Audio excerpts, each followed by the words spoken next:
Continuamos con la cobertura de la CADE 2016 para Semana Económica y la Universidad del Pacífico. En esta oportunidad estamos con Elsa del Castillo, rectora de la Universidad del Pacífico. ¿Cómo estás, Elsa? ¿Qué tal? Muy buenos días. Muchas gracias por estar aquí. Lo primero que quería preguntarte está relacionado con la coyuntura, ¿no? Casi terminando la exposición del ministro Saavedra, se aprobó la interpelación y tendrá que ir a responder al legislativo. ¿Cuál es tu opinión de esta aprobación que se dio en el Congreso? Yo creo que es importante que un ministro dé cuenta de aquello que está sucediendo en su sector, eso es normal y eso está bien. Pero también creo que tenemos que tener claro que hay que dejar al gobierno que las reformas tomen su curso. Se necesita en educación continuidad y mirada de largo plazo. Y lo que se comenta en el medio en términos de intereses particulares en personas que promueven esta interpelación sí sería un problema si es que fuera real. Pienso que se está haciendo un buen trabajo, hay mucho por mejorar, hay mucho por ajustar en la ley universitaria, por ejemplo, y el sector educación tiene muchísimos retos, pero creo que hay gente competente que está haciendo un buen trabajo y sería una pena que eso se pierda o que se obstaculice el logro de metas que como digo, necesitan su tiempo. ¿Cuáles crees que han sido los principales aciertos de esta gestión y cuáles son los principales retos del sector de educación hacia el futuro? Yo creo que una reforma, por ejemplo, en educación superior era necesaria. Creo que hay que poner orden. Tengo claridad en la idea de que hay universidades que no dan la talla en términos de calidad y esas universidades no deben estar porque la edad de los jóvenes en que estudian en una universidad no se va a repetir. Es una época clave para ellos, para hacerse luego empleables. Y cuando apuestan por una universidad de poca calidad, están perdiendo los mejores años de su vida para esa formación profesional. Entonces, en ese sentido, creo que una reforma educativa ha sido buena. El licenciamiento de las universidades es necesario. Creo que hay ajustes que se deben hacer. Hay que desburocratizar un poco ese licenciamiento y enfocarse en la clave, que es que no hayan universidades malas y que las que están en vías de mejora tengan un buen plan de mejora.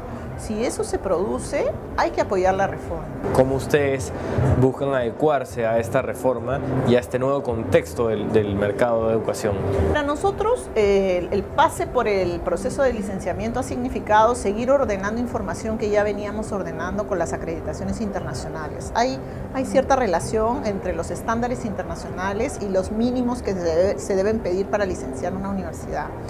El proceso nos ha hecho ordenar algunas cosas, nos hemos tenido que adecuar a algunos pedidos del Estado, pero no ha sido complejo porque en realidad es una universidad que comparte esta idea de la educación de calidad y que sabe que tiene que tener procesos estructurados, transparencia, eficiencia en la gestión, con lo cual no ha sido tan complicado, ha requerido algún esfuerzo, pero era posible hacerlo, ¿no? Ahora, hace un momento comentabas que había unos márgenes de mejora en cuanto a la reforma de las universidades, de la ley universitaria. ¿Cuáles son esos puntos flacos que ves tú, estos márgenes de mejoras que existen en esa? Hay cosas que creo que se pueden trabajar. Por ejemplo, en el nivel de posgrado hay cosas concretas. Se ha establecido que todas las maestrías deben tener 48 créditos. Y hay maestrías especializadas, hay MBAs, hay maestrías generalistas. Yo creo que todos los programas no pueden tener necesariamente la misma duración. Y cuando nos comparamos con universidades de fuera, vemos que sus programas tienden a reducirse, mientras que los nuestros han tenido que adaptarse e incluso agrandarse en algunos casos, lo cual hace que sean más costosos. Y tenemos competencia internacional que también ofrece programas de posgrado aquí. Entonces, si tú tienes una competencia que da el grado en el extranjero con un programa más corto, no regulado por el Estado peruano, y a nosotros las nacionales nos hacen regularnos, la competencia se vuelve de alguna manera asimétrica. Eso, por ejemplo, creo que tienen que tenerlo en cuenta. Otra cosa que nos está pasando es que una vez licenciados hay dificultad en el tema de la capacidad que tiene SUNEDU para permitirnos aprobar programas nuevos. Estamos casi en un periodo como de congelamiento porque como están avanzando con las otras universidades, no están viendo autorizaciones de nuevos programas. Y eso no puede suceder porque nosotros seguimos avanzando, tenemos nuevas iniciativas y hay que seguir promoviendo la innovación en el sector educativo, ¿no? Hay ajustes que hay que hacer en diversos campos. Por ejemplo, hay el pedido de una transparencia absoluta de toda la información de la universidad y hay cosas que yo creo que se pueden transparentar muy bien. Los estados financieros se pueden transparentar, la misión, los lineamientos estratégicos se pueden compartir, pero por ejemplo piden el detalle de las actas de todas las sesiones que sean públicas, piden que la información individual de remuneraciones sea pública, hay un tema legal ahí del derecho a la intimidad. Creo que el espíritu es bueno, pero necesita ajustes para hacer el espíritu viable en términos de normas, ¿no?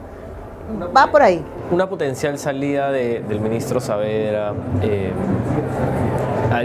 constituiría un retroceso en cuanto a la reforma educativa y en la ley universitaria. Yo creo que ninguna reforma que ha sido concebida para el largo plazo debe ser detenida por un cambio de ministro. Sería terrible que un orden que ha empezado a producirse, por más imperfecto que sea, ha empezado a producirse, sea vencido por un enfoque de caos. Como país no es bueno, hay que institucionalizar el país. Algo que nos falta como país justamente es instituciones más sólidas, planes de mediano plazo, y entonces las marchas y contramarchas sí son peligrosas, ¿no? ¿Y ves algunas personas indicadas que podrían, de ser el caso de censurar al ministro, reemplazar al ministro Saavedra y continuar con esta reforma? Creo que hay mucha gente capaz. No voy a dar nombres obviamente, pero creo que incluso hay gente que ya está colaborando.